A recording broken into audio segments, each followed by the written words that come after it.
Ketika Rasulullah SAW mendapatkan laporan bahwa salah satu di antara utusannya yang bernama Al-Harith ibn Umair Al-Azdi radhiyallahu an dibunuh oleh Raja Banu Ghassan. Al-Harith ini adalah salah satu di antara 9 utusan Nabi Muhammad SAW yang diutus, dikirimkan Nabi sebagai bagian dari memanfaatkan waktu pasca perjanjian damai Hudaybiyah.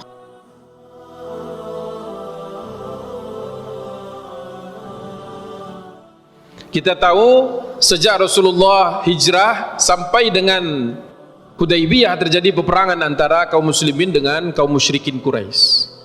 Tapi kemudian terjadi gencatan senjata sementara, direncanakan 10 tahun tapi tidak sepanjang itu.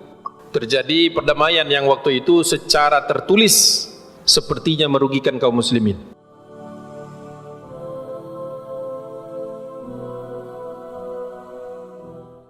Bahkan Umar bin Khattab sendiri protes. Kenapa kita mengambil dan menyetujui ini wahai Rasulullah? Tentu saja apa yang terjadi kemudian merupakan salah satu manfaat atau keberkahan dari perjanjian itu. Rasulullah sempat mengirimkan utusan banyak ke seluruh negeri, seluruh penjuru jazirah Arab. Ada yang dikirimkan ke Bahrain, ada yang dikirim ke Oman, ada yang dikirim ke Yaman, Hadramaut, Irak, Mesir.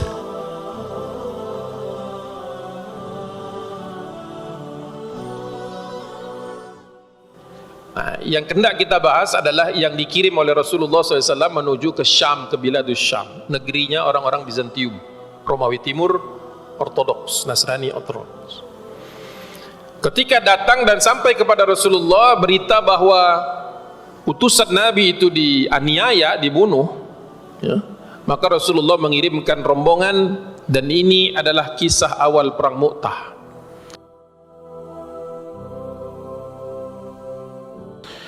Dicatat oleh Ibnu Hisham, ba'atha Rasulullah sallallahu alaihi wasallam ila Mu'tah fi Jumadal Ula sanah 80. Dikirim pasukan itu bulan ke-6 Jumadal Ula tahun ke-8 Hijriah.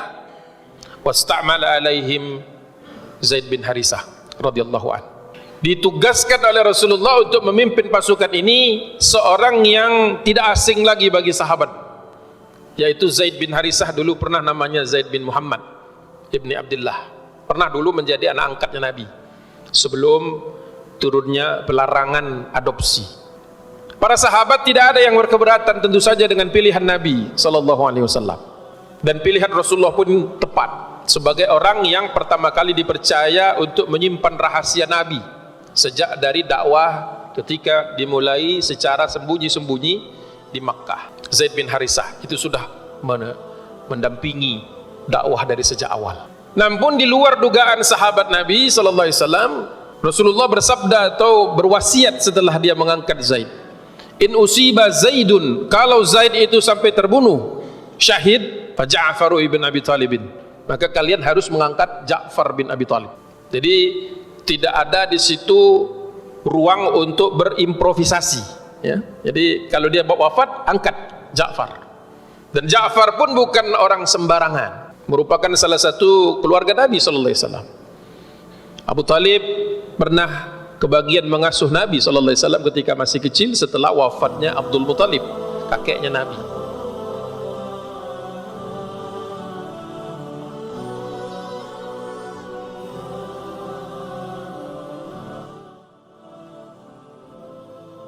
Jadi ketika pernah sekali waktu Makkah itu ditimpa krisis ekonomi, maka kemudian Rasulullah bersama Al-Abbas, paman Rasulullah, berinisiatif untuk meringankan beban Abu Talib. Rasulullah maksudnya mengambil alih tanggungan ekonomi yang ada pada Ali bin Abi Thalib, dan Al-Abbas mengambil Ja'far. Ketika dakwah kemudian Rasulullah diutus sebagai Nabi SAW, maka keduanya masuk Islam karena berada di rumah Muslim yang sedikit waktu itu di Makkah.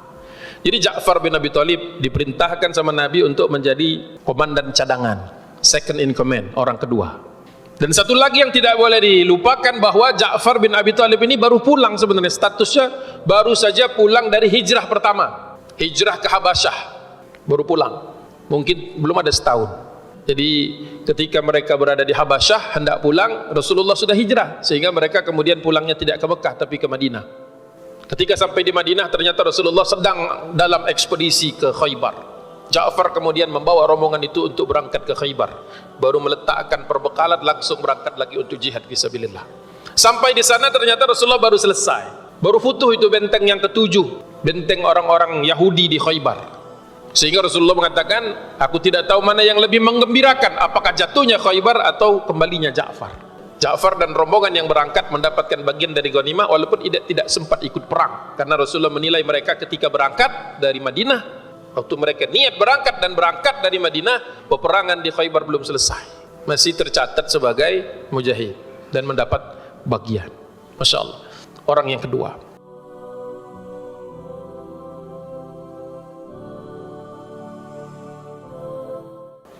di luar kebiasaan Nabi lagi, Rasulullah mengatakan fa in usiba Ja'farun, kalau Ja'far juga syahid, maka fa Abdullah bin Rawahah ala nas, maka kalian harus mengangkat Abdullah bin Rawahah dari kalangan kaum Ansor untuk memimpin.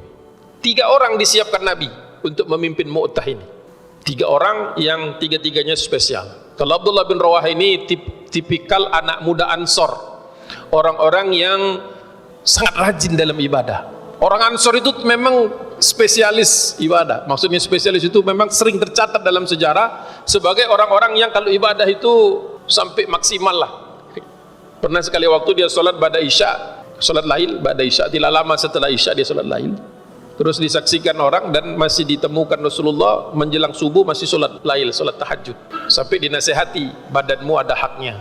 Jadi nasihat itu kepada orang yang sudah maksimal, mendekati maksimal ibadahnya, bukan kepada yang ya begitu. Kalau kita kan kenapa nggak sholat lail semalam, badan saya ada haknya gitu ya. Gitu. Jadi penggunaan dalil yang sama tapi untuk kondisi yang berbeda. Masya Allah.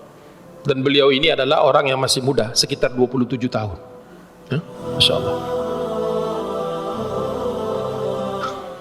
Melihat adanya 3 komandan ini, tentu saja banyak yang berpikir bahwa ini akan perang akan cukup berat ini, sampai harus ada 3 kali urutan-urutannya. Tapi apakah kaum muslimin waktu itu menjadi surut ke belakang atau mungkin semangatnya kendur? Ternyata tidak. Dilanjutkan catatan sejarah ini, fatajahhazan nas thumma tahayya'u lil khuruj wa hum 300 wa hum 3,000. Ternyata yang bergegas dan mempersiapkan diri, kalau zaman dahulu panggilan jihad itu tidak dibiayai oleh negara, masing-masing harus membawa bekalnya sendiri. Makanya fatajahhazan nas, orang-orang mempersiapkan bekal masing-masing. Makanya sahabat, semiskin-miskinnya sahabat itu pasti punya sebilah pedang, semiskin-miskinnya sahabat pasti punya baju besi. Ya tentu kadarnya beda-beda, ada yang lengkap, ada yang cuma depan saja. Ali pernah punya baju besi hanya depannya saja, belakang diikat pakai tali. Jadi kalau kena sahabat di belakang ya kena. Semua orang pasti punya tunggangan, minimum 1 kuda atau 1 unta. Dan setiap orang pasti punya perbekalan. Dia boleh miskin yang lain, mungkin dia tidak punya rumah, atau dia belum punya rumah, tapi pasti punya perlengkapan jihad. Sama kayak kita semua punya HP ya, tapi belum tentu semua kita punya pedang ya, atau berlatih memanah dan sebagainya.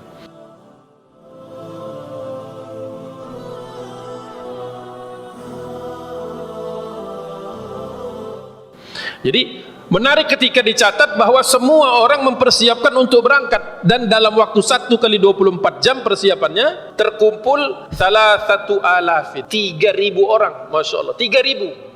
Seandainya dikasih 1 kali 24 jam lagi mungkin nambah, tapi Rasulullah ingin gerak cepat.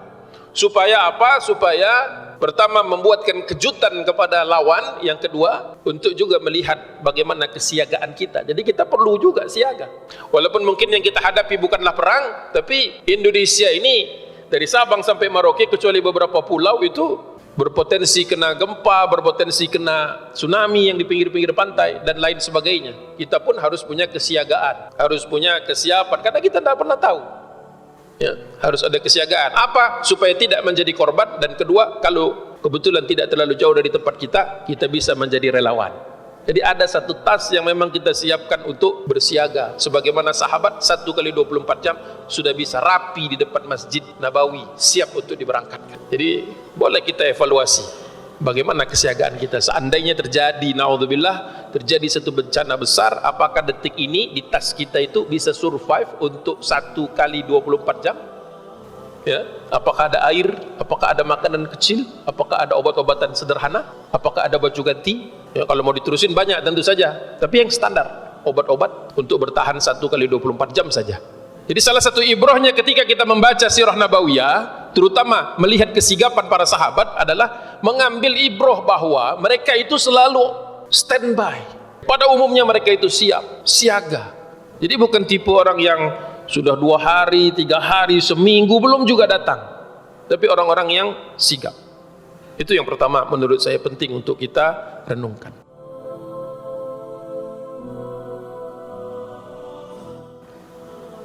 Falamma hadara khurujuhum wadda'an nas umara'a Rasulillah sallallahu alaihi wasallam wa sallamu alaihim.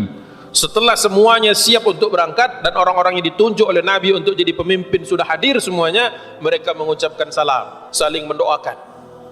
Falamma wadda'a Abdullah bin Rawaha, ketika ingin berpisah-pisah Abdullah bin Rawaha, ada orang yang melihat dia baka, nangis. Ada yang nangis. Siapa? Abdullah bin Rawaha. Faqalu, orang-orang bertanya karena orang-orang itu terpesona dengan Abdullah bin Rawaha, anak masih muda, tapi memang salatnya itu termasuk yang paling giat dan orang yang sangat hatinya lembut.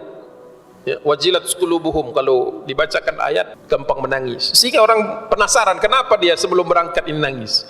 Ma yubkika ya ibni Rawaha, apa yang menyebabkan engkau menangis wahai Abdullah bin Rawaha? Faqal, dia berkata, amma wallahi ma bi hubbud dunya, bukan aku menangis karena cinta dunia, wala sababatun bikum, dan aku tidak menangis karena aku takut berpisah dengan kalian atau rindu dengan kalian. Walakinni sami'tu Rasulullah sallallahu alaihi wasallam, akan tetapi aku pernah mendengar Rasulullah menangis ketika membacakan yaqra'u ayatan min kitabillah, membaca salah satu ayat dari ayat Allah Subhanahu wa taala.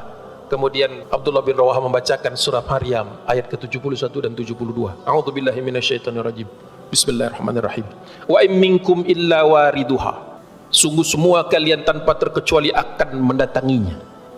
Kana ala rabbika hatman maqdiyah, karena itu satu ketetapan yang pasti terlaksana, ketetapan Allah yang pasti terlaksana. Orang-orang bertanya, mendatangi apa itu ya Rasulullah? Apa yang akan kami datangi? Yadhkuru fihan nar, hanya di situ adalah kalian semua akan mendatangi api neraka jahanam.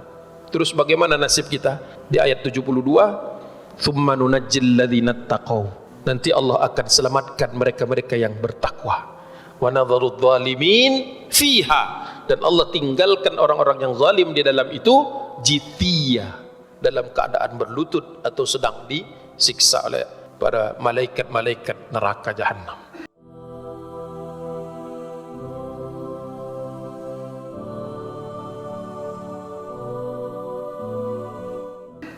Mendengar hal tersebut, yang nangis sekarang bukan hanya Abdullah bin Rawaha, yang menangis semua yang bertanya. Karena ternyata Abdullah bin Rawaha nangis ini bukan nangis takut perang, bukan nangis karena mau pergi dan kemungkinan tidak pulang. Kan beda perjalanan jihad itu.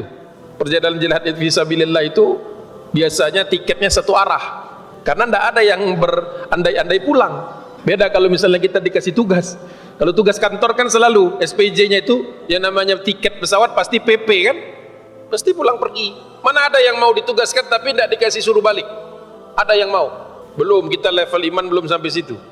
Pasti semuanya ini mana tiket baliknya, pasti nanya itu, seolah-olah pasti pulang, padahal belum tentu. Jadi semuanya menangis karena apa? Falastu adri kaifali bisadari ba'dal wurud, kata Abdullah bin Rawaha.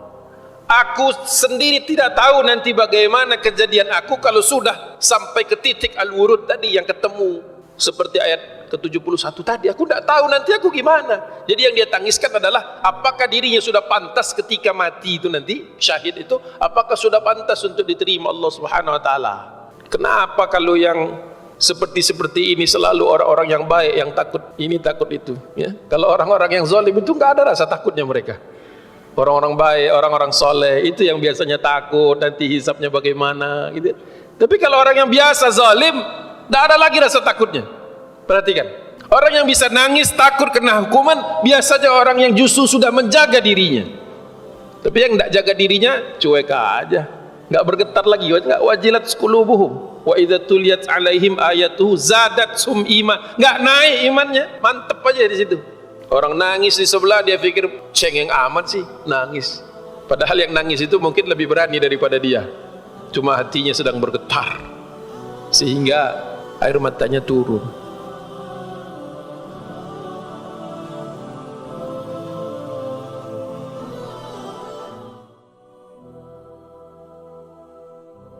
Orang-orang kemudian menangis dan mengulangi kembali proses perpisahan itu. Karena apa? Ya 3.000 itu kan, 3.000 sahabat Nabi SAW. Akhirnya orang-orang yang ditinggalkan berdoa melihat pasukan ini sudah ready to go. Sahibakumullah wa dafa'a ankum wa raddakum ilaina salihin, katanya. Dia doanya begitu. Semoga Allah menjadi teman perjalanan kalian. Semoga Allah memberikan kemenangan kalau kalian memang jadi perang, dan semoga Allah kembalikan kalian dalam keadaan yang soleh. Jadi setiap perjalanan kita keluar dari rumah tadi pagi itu juga ingat berdoa kepada Allah semoga kembalinya nanti sore atau nanti malam dalam keadaan yang solihin. Jangan cuma bawa duit pulangnya, jangan cuma bawa cerita pulangnya, tapi bawa kesolehan. Karena kita semua kan nanti sore insya Allah, nanti malam ada rencana balik kan, balik ke rumah semua kan. Nah, mudah-mudahan dalam keadaan solihin insya Allah.